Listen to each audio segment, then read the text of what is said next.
Hey, welcome to another episode of the Living Out Loud discussion series. Today, I am sitting down with Jason Vicente and Kendrick Dial, and the frame is a little bit different than the other sessions that I've had so far. Kendrick and I provide bias coaching to various organizations that's centered around my book, Bias Conscious Leadership. Jason is one of the people that we are coaching. So we're just sitting down for a couple of reasons. One, clients have an expertise that we can really benefit from and learn from as people leading this work. So I want to get a sense of what are the things that you know that we can have on our radars. And then two is to model what it looks like to check in with clients and see, hey, what are the things that we can keep doing that can improve our practice? And also, is there anything that you can share with us that's going to help us improve our practices? And maybe those are things that did not go so well. I'm your host, Charmaine Nuts, Relational DI expert. If you are new here, we are unpacking real life scenarios and issues that come up in our interactions with each other in professional settings and in settings where we feel like we need to be buttoned up. The goal of every single episode is to reveal the layers and the nuances in our interactions with each other so that we can learn about them as a community that cares about diversity, equity, and inclusion. As always, the thoughts, views, perspectives shared in this series, they are my own and not as a representative of any of the agencies that I work for or am employed by.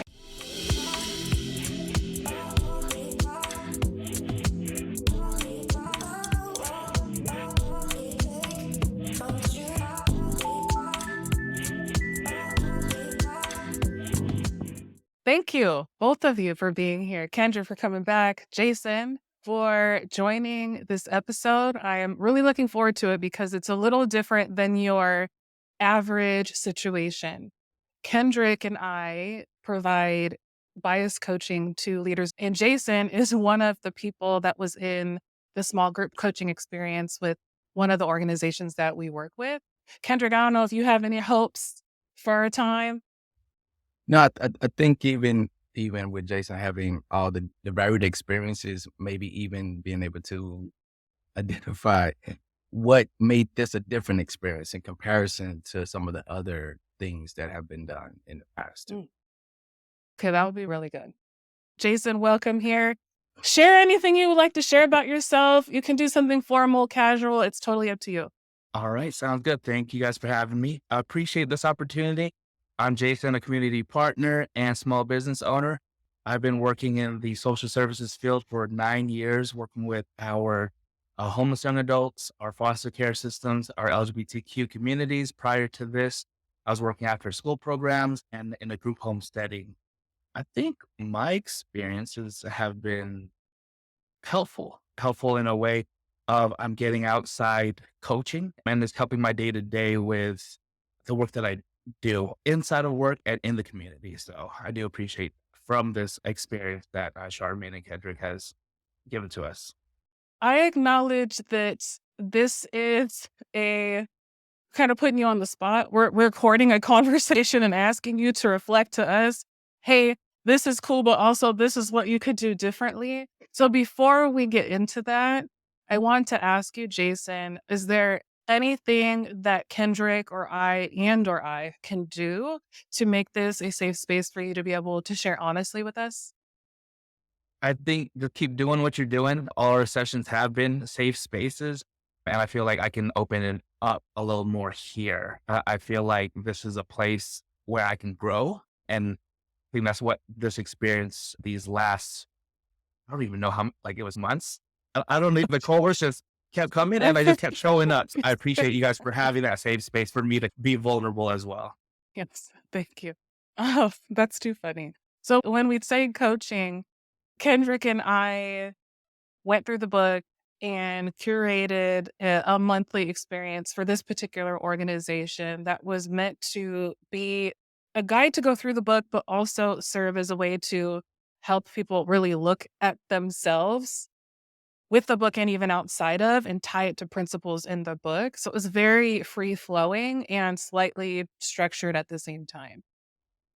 Jason, if you could just share with us, what was your experience like in the bias coaching experience with us? Overall, I think my experience was, like I said, it was great. We come into, I guess, the workplace with our work biases, like the cultural biases that we have and our lived experience, right?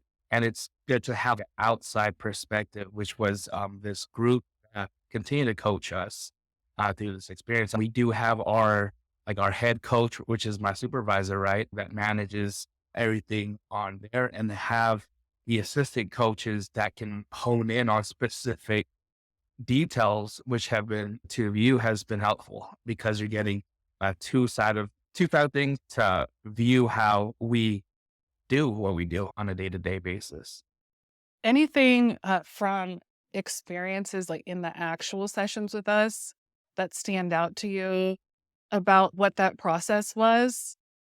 I think it's all like trial and error. One thing that you guys did great, or one of the many things, right, that you guys did great was, have you tried this side of things, right? There's this one issue or maybe a situation that I'd share in these cohorts, and I would say like, all right, these are the options that I've tried.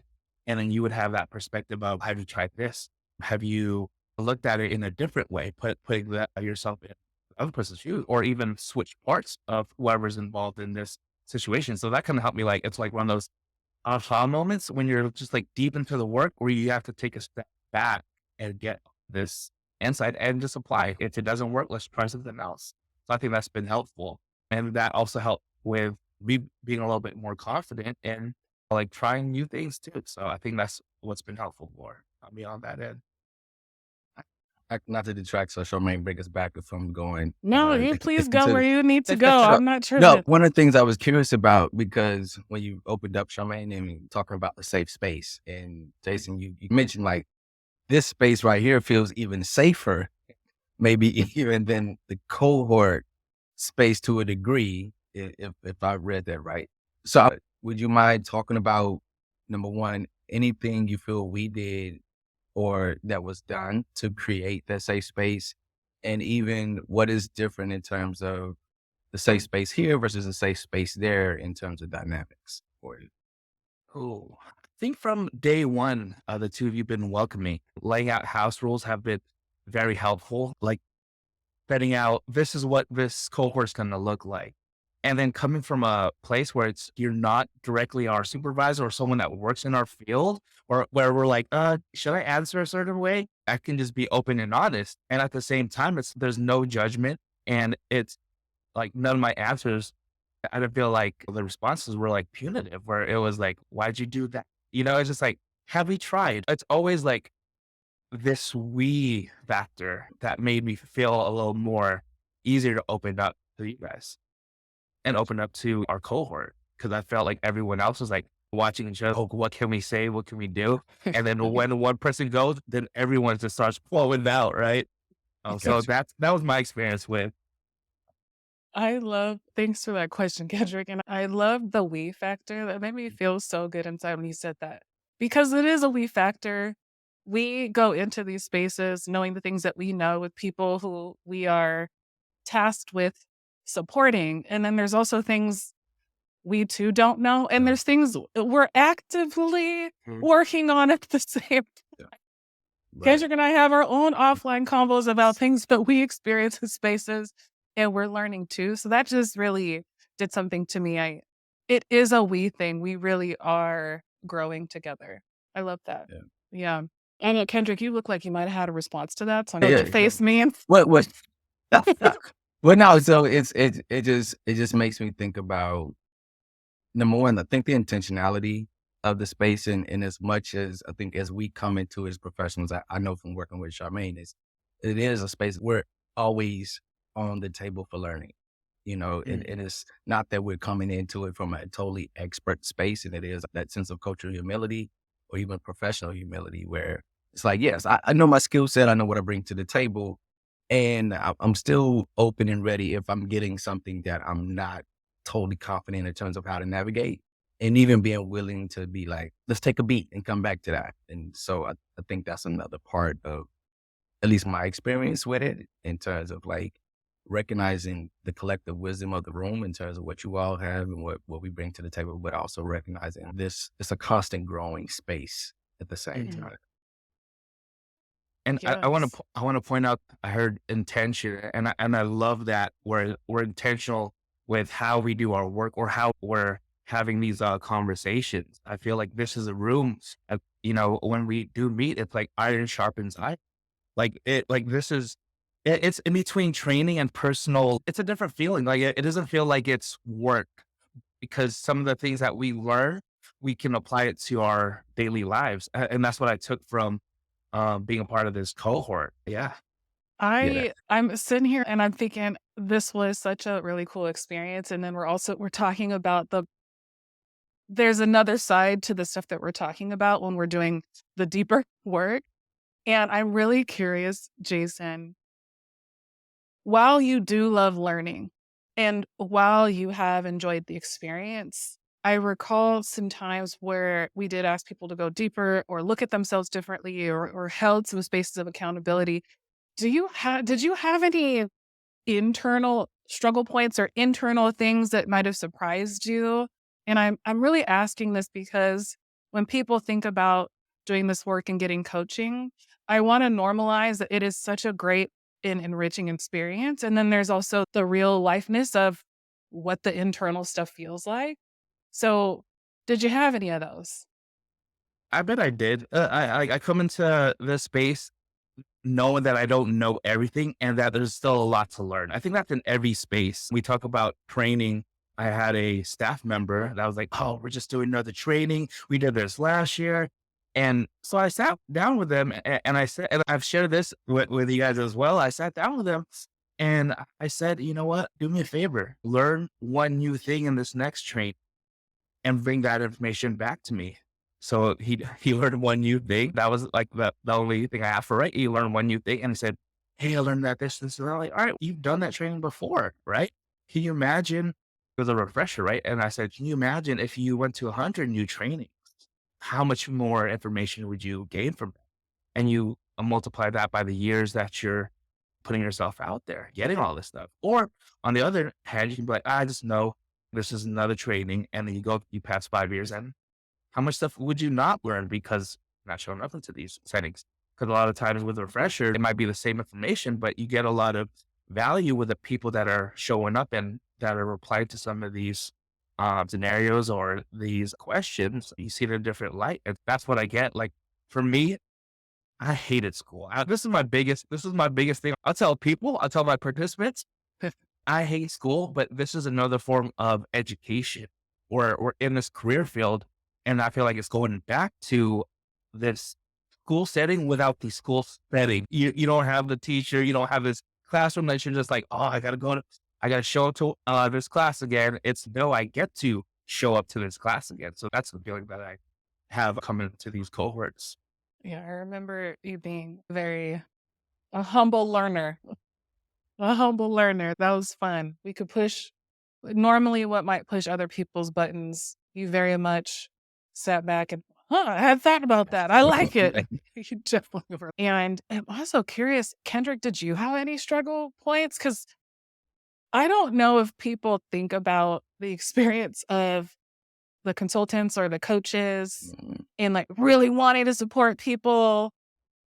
And there is a whole coach experience too, and really Right. wanting to take people through that intentionality. Did you have any of those struggle Um, points? so to your point, actually, I think one thing I was going to highlight is how Jason was consistent. Mm, And as a struggle point, it's like when people aren't consistent.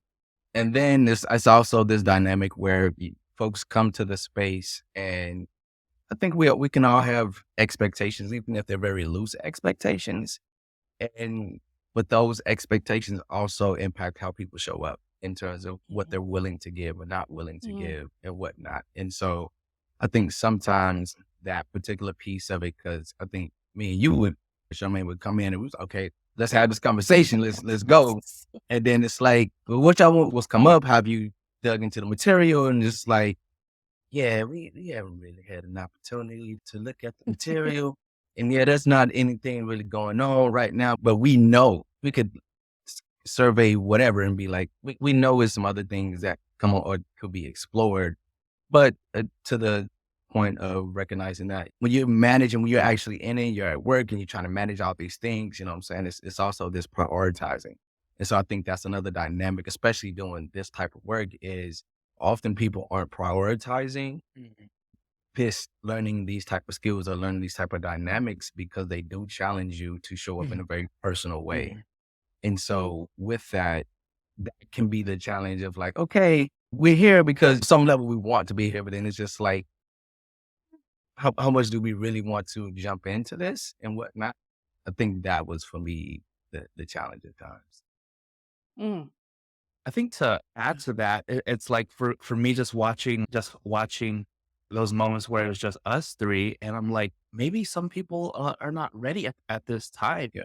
And talked about prioritizing because I know some of our coworkers, there's always crisis like in the work that we do in Mhm. social service. So I understand that part, and a month things like that can hold us up. But I feel like for this group, I always made this a priority because I needed that coaching to help me get through all this crisis. Yeah. You know, if I needed another voice to get me through that day. And as we can continue to just have a pile of crises, like one thing after the other to bring us down, or we can figure ways out to help alleviate all of that stuff. And Mhm. that's what I appreciated with like just showing up. And I kept texting people like, hey, there's another group. Hope to see you there. Yep. Because they would be the same coworkers that I'd pull aside and just like, "Hey, what's going on? Do you need assistance with any of this stuff?" Because I knew how that was when I was a first time director, and I was just like, "Oh man, we didn't have an option to have a cohort like this, or even support groups that we do have now." I think we've definitely had to go through the process and figure out what's not working to have things come into fruition. So I think Mhm. that's been helpful on my end. Yes. Yes, there's Kendrick, thank you for bringing that up, and even Jason, for your lens. I was thinking there is a reality, especially when providing services to human that's not the right word, but social service, like service-oriented organizations come with a little bit more that they're navigating, more on their plates. It seems to be more. And it is really hard to get organizations to think about doing anything beyond once a month. It's Mhm. but then there's this reality, if it's not once a month, it's it's just really hard to hold on to that. It's so hard to hold on to the information and to keep that consistency going and to build upon. And Mhm. anything lesser than that feels like a lot for people. So as consultants, we're always trying to figure out what we can do in the time that we have. And life is life, and not everybody can show up all the time. And so that Mhm. balance with us as consultants is okay, not everyone's going to be able to be here all the time. How can we keep this as an experience that's helpful? And it is a constant state of flowing and showing up and figuring out like, what the need is. And what you two are shining a light on that I want to make even brighter is I think that sometimes when people think about coaching, especially if it's centered around something like a book, we might dismiss the importance of there are real life things that people are experiencing. There were a couple times where Kendrick and I saw the room. We saw the room, we saw the people in the room, and we felt what was in the room. And it made more sense to put the book aside and to be very curious about what people needed in this space and to help people navigate whatever it was that they were experiencing, be it personal, be it whatever was happening at work. And I think the part that gets missed is that doing that is so important to being able to do everything that we're talking about in the book. One of the most significant danger zones for responding out of biases is when we are activated, when we're crisis mode, our logical brains aren't really working, there's fear. Like those are the things that activate actions based on biases more than anything else. I just remember thinking a couple times when we put the book all the way to the side, I kept wondering, do people know that this really is the work? It's not Right. going through every page. I kept wondering that. And now that you're here, Jason, I kind of wonder, did you, and don't say yes if you don't agree, but did you have a sense that putting the book to the side wasn't really putting the book to the side? It really was the practical aspect of the work? I I want to say yes, and I think the book gave the structure. You always have to have that structure, But it's like you said, those moments where you like those crisis moments where you're like your lid is flipped. You revert back to what you know and what you're comfortable with. And that might be some of the biases that you grew up or the biases that you've grown into in work culture. But I do appreciate the book because, like I said, it's talking points and it is also a structure to give us. But to have these conversations where it was just free flowing, I think that's where it helped us really grow, understand what the bigger picture is. At least for me, and that's why a lot of the stuff I didn't come into this mindset. Oh, I got to figure this out because it's for work. Is no, I'm taking this back to my personal life because it's crazy to see me in this place now where my older cousins are asking me for advice when growing up. I was asking for them when I needed the help. My teen age, that's when I needed the help the most. And now it's like now they have kids that are it's crazy to see. My nephew and niece is going to college, and now they're like, "Hey, they're getting into this. This is happening. Like, what do you?" I'm like, "I told you, like the tables that turned." And I applied this stuff to what I experienced in real life, and I think that's why it's bigger for me because it's not just work. We can, focus on work all day, but it's realizing that when work does come to an end at that day, like, how can you apply this to your real life too, and how does this become practice. So it's not just, oh, it's work time. Let's put this book together. It's like, how do we apply it to our life so this is meaningful and valuable information? Yeah. Yes. Yeah, I had a deja vu moment. That's Oh, what was it? I knew I heard it was so faint. yeah. What was the moment? No, like this, like literally this, like this experience that we're doing right now. Like on a Friday, ironic that I can remember that it was a Friday, but like just conversation us three and whatnot. I didn't know if it was us three in particular. You were there, Charmaine. So it was just like, oh, wow, this is that moment. Then what happened? Nothing, just go about our day after we finish. Yeah. Nothing. Kendrick had a out of body experience. Hey, I'm in the season right now. I'm in the season. Oh my gosh. Jason, I'm so glad that you had a great experience. And then in the spirit of accountability, thinking back on your time with us, we would really like to know, are there any things that we could have done differently? Any parts of that experience that we can learn from to be better facilitators outside of that space with you all? No, but I mean, like I said, I had a great experience. The thing that I do enjoy too, now that I'm thinking about it, is those times when you would just check up on us to see like what the temperature was, whether we were in this cohort or through a separate email, just to see how the group's doing. And that's going back to being intentional, right? Because you didn't have to do that. You didn't have to do any of that stuff, but you checked in on us, checked on our well-being. And I feel like that was my experience, like this well-being part that we were continue to chip at and work on. I don't know. I had a great experience. Not for me. So actually, along with that, what would you say was different about this experience versus maybe other either trainings or cohort or whatever type of experiences that Mm. supposed to have a similar outcome? I feel like going into this experience, I felt like it was like I'm at home where I can kick off my shoes and get comfortable, right? And have these real conversations with you guys. It didn't feel like a training where we're like looking at a presentation and all this other stuff. It was conversations all day. And that's something that I do have outside of work. And those are the things that I appreciate. And I felt like it had me at ease. Like you said, like my supervisor wasn't in the picture. The AED wasn't in the picture. All the like upper management, it was just us working on like our everyday biases. Oh my gosh, I love that so much. Kendrick, I kind of wonder from you, it just on the spot, thinking back on what we were doing, is there anything that we would, from this experience, that Mhm. we would want to do differently?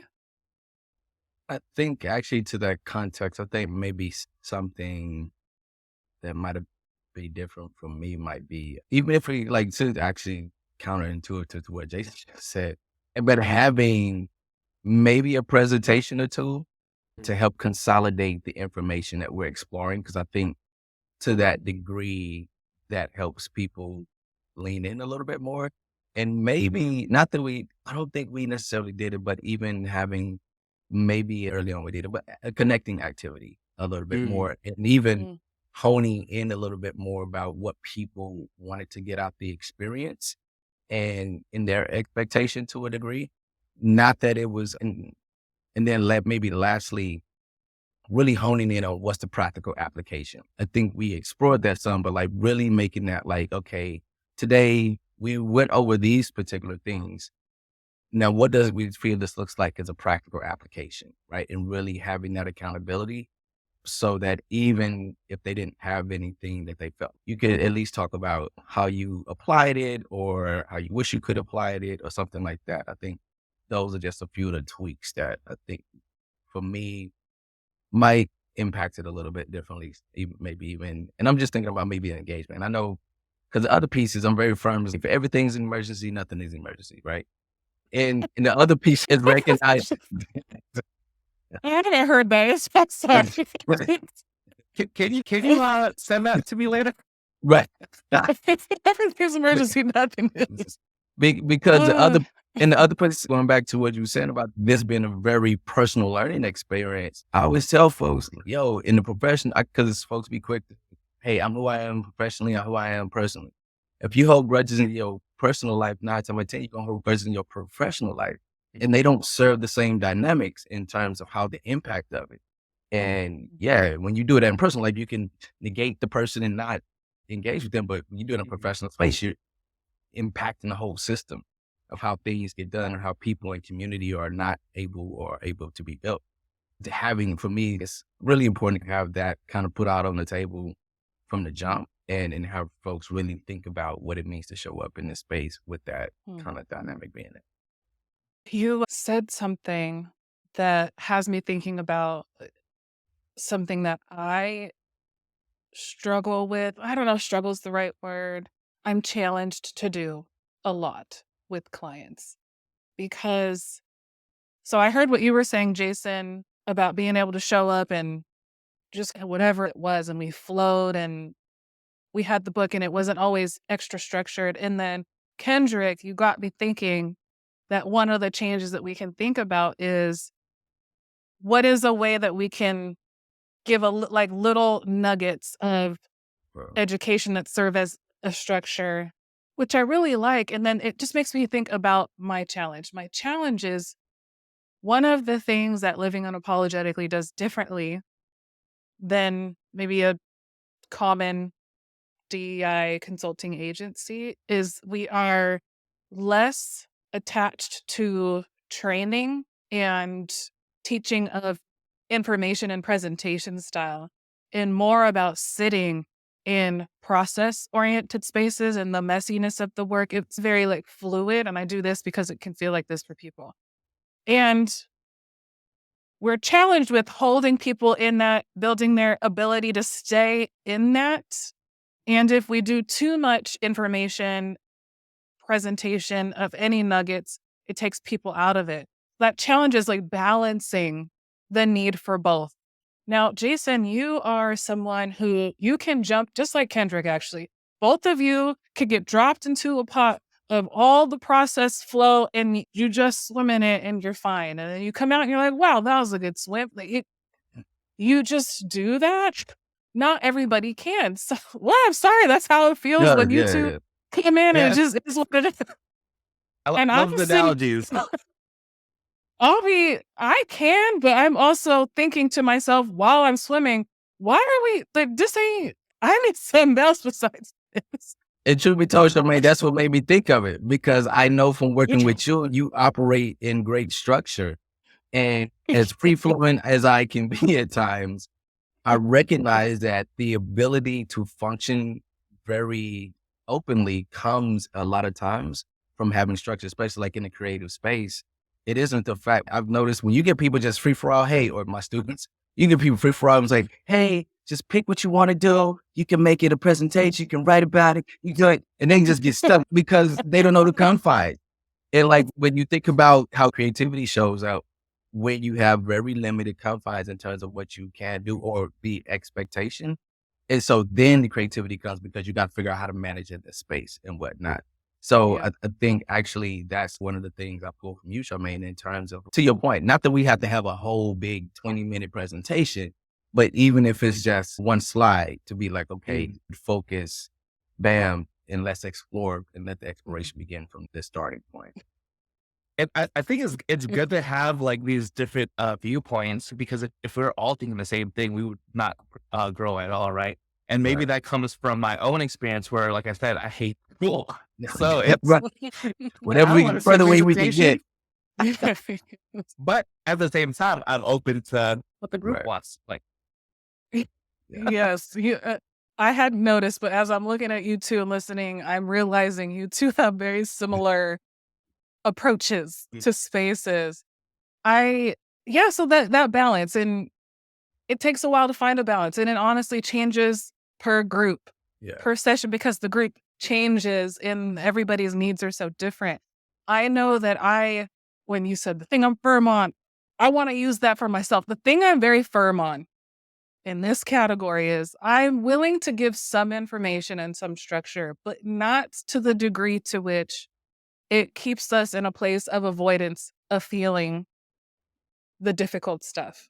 And there have been plenty of clients that are pushed to a point where they're very, very uncomfortable, and their preference and request is for more information.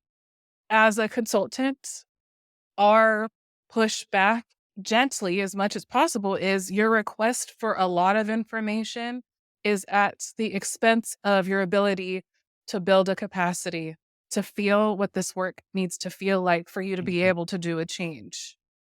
So that's always an interesting place to be in as a consultant. It's an interesting place to be in, asking people, do you want to hold yourself accountable to the thing you're saying you want to do? Because this is the moment and this is what it looks like. And then also hearing the feedback and finding the balance. Kendrick, I appreciate you. It came from you to me. Hey, maybe we want to add little bits and pieces of structure. That makes sense. Willing to try it and see how it goes. And also knowing that your suggestion is not to do it at such a capacity that we're totally out of it. But there's a normal part of the client experience in DEI land where the default is, I would like more information, please. I need more information in order to do different. So actually, I want to go to you on this, Charmaine, because I know this is a part of how you even approach the work. And we know in the land of DEI, and what I'm speaking about is in the land of DEI, it'll be folks to come and say, hey, we need such and such. And to your point, they want information, but they don't really want to address anything. They don't really want to put forth the action and the emotional investment to really learn whatever skill set to navigate the conversations when they come up. And one of the things I applaud you for is like that has been a very real thing in terms of when you approach organizations or organizations approach you from our conversations. It's, hey, we're not coming in here to share some information. So if you're not ready for that level of engagement, we're not the consultant for you. And so would you mind speaking on what that experience is like in terms of even approaching an organization, having that standpoint, and even having to choose when or when not to engage because they're not really up or based on where they're at? Yeah. I felt like you were going to ask me some question that was going to cause me to really have to think about the answer. No, it's right there. It is. No, we can edit it out. If I, no, like I'm just, how do it's been a journey. I remember when I started, I felt that if an agency reached out, that they wanted a particular service. And I learned very quickly what that meant. I learned that meant that we were asked to produce a lot of content, and we were participating in the performative aspects of the work. And that did not feel good. That did not feel good as someone who is really wanting to make a change. At that time, I engaged in as many conversations as I could with current clients about what our focus was. And at that time, a couple decided that wasn't for them. And that's okay, because that also meant they weren't for us. Participating in the performative stuff as a DEI consultant impacted me internally so much it wasn't that the cost was too high. At this point, we use as best as possible our upfront conversations with various agencies are asking very specific questions to understand what currently exists, what the mindset is, what the practices are. Well, I'm usually like, do you all acknowledge that white supremacy culture is a thing? Can we start there? Do you know it's a thing? How do you feel about it? What are your conversations? What are your staff telling you that they're seeing and feeling? I'm really trying to get a sense of what's occurring and then sharing what our approach is as much as possible, as much as possible. And we have this upfront open dialogue. They can ask questions. It's like a two-way interview because I certainly don't want to halt you from doing any of the work that you're doing.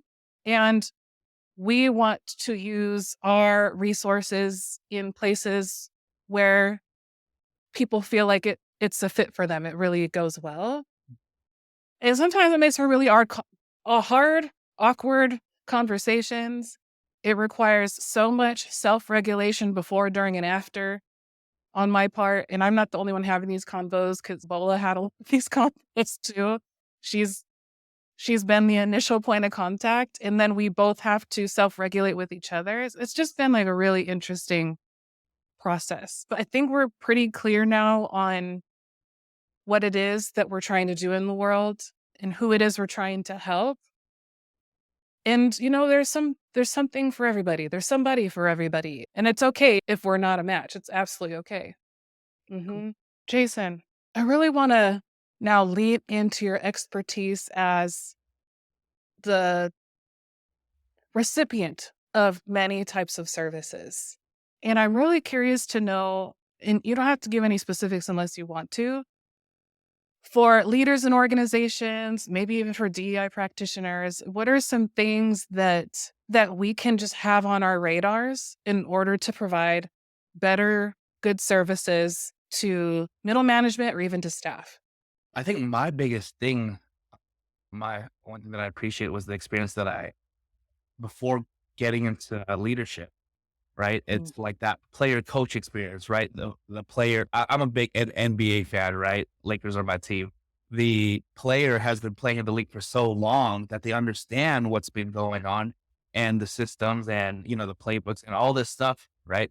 And then they become this coach that gets into this work. So they know how to present in a different way to its. And if you don't have that experience coming from like you're green and coming from a different field, whatever the case is, and you haven't been in that culture for so long, maybe it's one of those moments where you spend a day in a certain position so that you can gain some of these experiences. Then now you can lead and have your staff and actually ask, hey, if I don't know about certain things, I don't know how I can help you. And say, I just want to let you know my door is always open if we need to talk about certain things. If things aren't working, let's have that conversation. Because I feel like once you can get input from your staff too, you can also get buy-in, and that helps with the how you switch and change the culture. Because if your staff's not bought in, you're gonna lead a team that doesn't follow, right? You just have that title position. And I think a lot of the times too, when I'm introducing myself to maybe community partners, I don't even say like title. I cringe when I say my title because I don't want people to be held on this whole title role. It's you got to be that leader without that title. And I think that's one thing that our, just management in general, we have to look at like how do we become a better leader? And the title comes afterwards or it comes with a position. I think just having that experience and humbling yourself is a key to switch up a lot of these cultures and asking for help, right? You're talking about the clients that might not be ready or are not the clients for you. Maybe they're not the clients at the time because they're not ready Mm. to change things, to see a different perspective. But I feel like that's what you do as consultants. You're stuck in this culture for like an organization, maybe that's been there for 40 years. And like, no, I think they're asking you for help. So why are they pushing back on we don't need their help then, blah, blah, blah. It's like, why'd you reach out? They're someone on the outside looking in, and maybe you listen to that Mm. so that you can get a different perspective of what you've been talking about these last 40 years. Mm. Mm-hmm. Yeah. Yes. Yes. Kendrick, I wonder from you, Oh gosh, I had the question and I just lost it. Oh, so Jason, you got my mind going like in a bunch of different directions, which it does all of the time. But it made me start thinking about what are the things, this is the question for you, Kendrick. What are the things that you'll see in like coaching clients or even thinking about this experience we have with Jason? What are the things that indicate there's this readiness, willingness to engage in the deeper versus people who show up and there isn't that readiness? What does that difference look like? All right. So I'm gonna try to focus in it because the other piece that happened to spark in this piece was when we're working with staff and how important it is for the leadership to really be invested in the work for it to actually, because a lot of times the other piece of it is we'll work with the staff and then they'll be like, well, we need to have our leadership in here too, because they be the ones doing half of the stuff to us, even though we're supposed to be trying to learn how to do this for the community and the families that we work with. But we come in and they're not very culturally responsive to how they treat us or even trauma informed for that matter. But to your question, Charmaine, I think those who really allow themselves to go through the journey in the struggle of it, in terms of doing the self-reflection and really being curious about how do they try this on for themselves. For me, it's like, I want to see the struggle to this, you know what I'm saying? Or at least being able to acknowledge where does the application look like and be able to hear that this is how I reflected in this space. This is what came up for me. And this is what I'm thinking about doing moving forward based on this new insight that I have. And so it's like when we have those moments when we open it up and just like, everything's pretty okay for me. Is it though? So it's like, nah, I can tell by your response that the level of reflection isn't there. If I've been working and I'm asking questions, and this is two-sided. I think I've had an experience once where I engaged with a person and I've been asking the same questions because I had multiple sessions, right? And this was just initial exploratory. And they weren't able to give me, in terms of how they reflected on it, it wasn't about them. It was about other people. I was just thinking that. I'm sorry, keep going. And that capacity to not really own the experience for yourself is not going to allow you to really get what you need to get out of it. Because it's really going to, in this space, we're all coming from very different perspectives and we're thinking about our personal identities and personal cultures and all these things. And that impacts how we experience the world. And if you can't acknowledge that, and not to say you need to give in to a certain, but you have to be able to acknowledge different perspectives.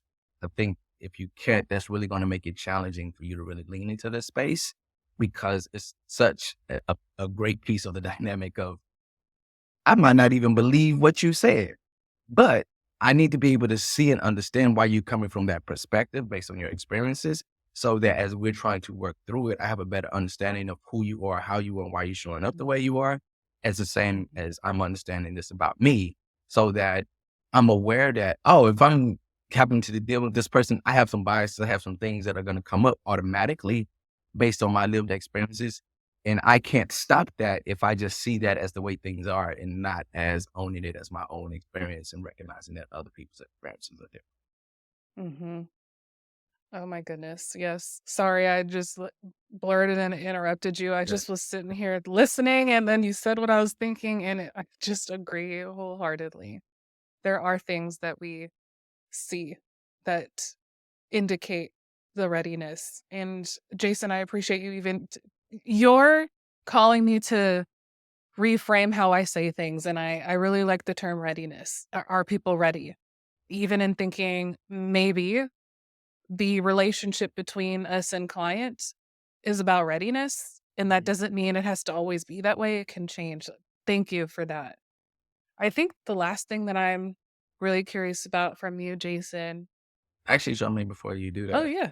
I Yeah. was actually curious for you in terms of that same question that you asked me in terms of what do you see in terms of recognizing is What was that? it's like Oh my gosh. It's like that Uno card where it says flip and then you rotate.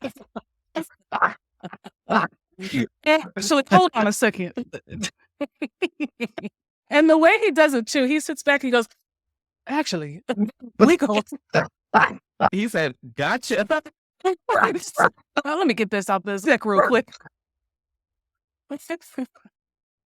Okay, the question, what are the things I see? So you talked about it. I'll just expand a little bit more because one of the things, and I use this terminology when people say a lot of things, but they're not saying anything. Mm, And what that means is it is very clear to me when people have learned what to say. They mm, just have learned the language. There's a feeling that comes with the language that has not caught up to the words, though. I right. can see it and I can feel it.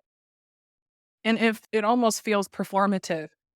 And that is one of the pitfalls of focusing too much on learning and not engaging and putting it into your body to feel it. So that's one of the things. And when I say that, I've literally heard people say really great stuff. I mean, it's great information. They've learned how to use intersectionality well and maybe give some examples. And with that comes the part that you were talking about, Kendrick. It's the talking from a distance about things. Right. So when asked a direct question about yourself or for you to talk about what a feeling is, which is still about yourself, the response is usually what you might think or feel about a thing over there, what you've seen about people or examples over there. And it takes away from the focus on you. So if I'm asking very explicitly, hey, your task for last week, you said you really wanted to challenge yourself and ask them like pretty difficult questions of your staff because you wanted to hear this from them, blah, blah, blah. How'd it go? And the response is, it went okay. When I asked these types of questions, and we totally exit what I said. Ask these types of questions. People really like to hear the things and blah, blah, blah. People like to hear the space and people love, it's all about other people. When my question was, what was it like for you to do that? What did you experience? So I'll go back. I usually go back and there's still an exit. And when someone exits a couple times, it indicates to me that there's a struggle, but not always not ready yet. So I will take the time to say, hey, I've noticed that when I ask you these questions about you, your feelings, this moment, your response is going outward and we're talking about other people. Have you noticed that? Yes or no? Would you want that to be different? Because if we can focus on you and your experience, it's going to help you grow in the way that you're saying you want to grow. Is this okay? Sometimes people say yes. Some people say, well, and there's a struggle, but you at least, I feel responsible for pointing out what I'm seeing. More often than not, people allow that to happen. It's only been like once or twice where it just wasn't happening. It wasn't the thing. But that's what I see. That's actually the bulk of what I do with people. You said, Gotcha. I know, I'll be there. Yeah. I'll be there. Thanks for running that back. Pres- I think this question can be for anybody. And it's really just, what are the things that people leading DEI work or people wanting to be responsible for culture change? I think that's better what it is. What are the things that we see that really help create that safety? And maybe are there things that we see that don't? And mm, if we can be behavior specific, I think that can help. So instead of, make everybody feel good, I mean, behavior specific, what is that person doing to make people feel good? So just wrapping up like that feels right to me. Gotcha. Jason's Jen. thinking. I'm thinking. Okay. I got a few things. Kendrick's like, so it's I'll- he leaned but, all the way into the camera. but did you die? But did so I think off top, behavior specific leadership needs to role model, and leadership needs to role model in terms of accountability, vulnerability. When things come up, it's not a strictly punitive space, and it's a place that can be explored. And it's a let's hear all sides. It's a let's hear the dynamic because as much as you might want to rail against whatever dynamic, and this is racist, this is sexist, and yada, yada, yada, there's a lot that goes into these spaces in terms of how we even sit with these. And on some level to be able to communicate, and which means leadership can't be afraid to have the conversation, to explore or whatnot, or really hear folks out and recognize if that's a reflection of what the people are experiencing in your organization, you need to listen to that. And so, being able to kind of show up in that way, which means on some level, they have to be doing their own work. They have to be, it's amazing to your point you made earlier, Charmaine, the education. There's tons of books out there. If you can read, they got videos, they got documentaries, but you got podcasts, like it's tons of things if you just really want the information.